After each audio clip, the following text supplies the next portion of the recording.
Title: The Power of Kindness. It was a bright, sunny morning when Tia, the new student, walked into her classroom for the first time. She had just moved to town and was hoping to make new friends. The teacher, Mrs. Sharma, introduced her to the class. "Everyone, this is Tia. She has just moved here and will be joining our class. Please make her feel welcome." Tia smiled shyly and took a seat near the back of the classroom, trying her best to blend in. She felt a mix of excitement and nervousness. Moving to a new place was always hard, but she was hopeful about making new friends. Ayat, and Harshi, 3 friends known for causing trouble, noticed Tia right away. They were sitting together near the front and exchanged mischievous glances. They enjoyed picking on new students, and Tia seemed like an easy target. During the first break, Ayat pointed at Tia's clothes and whispered to and Harshi, "Look at her clothes, they look so old-fashioned." Sia giggled, and Harshi added, "And her accent, she sounds so different. Let's have some fun with her."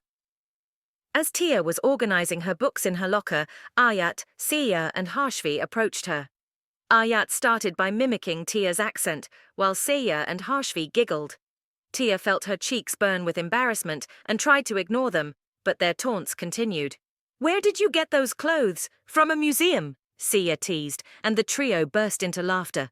Tia felt tears welling up in her eyes but held them back. She didn't want to give them the satisfaction of seeing her cry.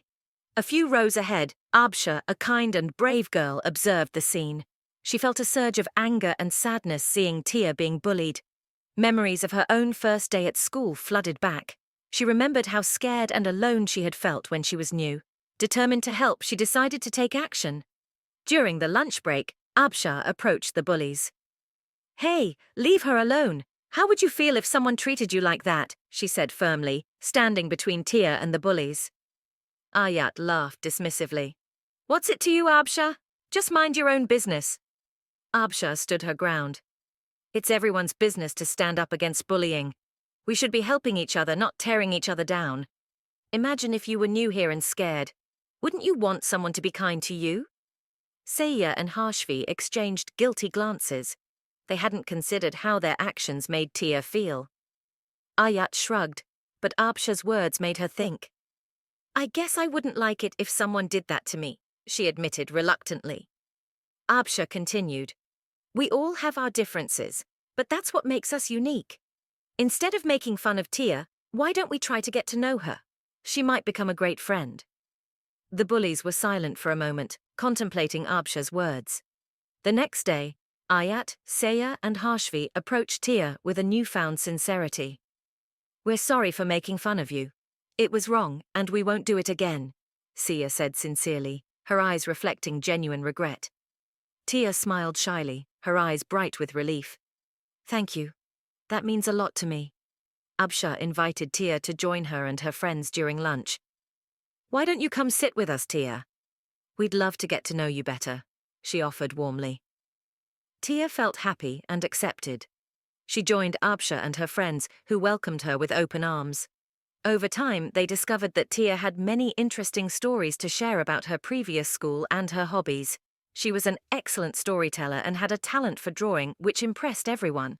The bullies, having learned their lesson, began to change their ways.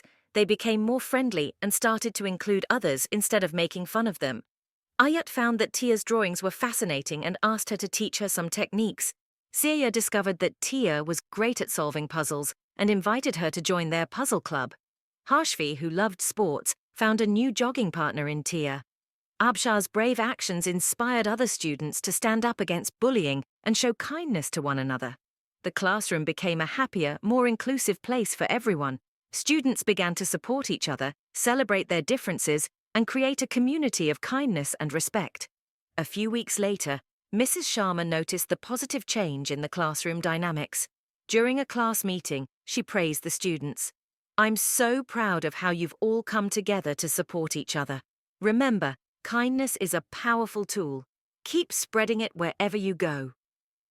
As the story ends, a quote is shared on the classroom bulletin board.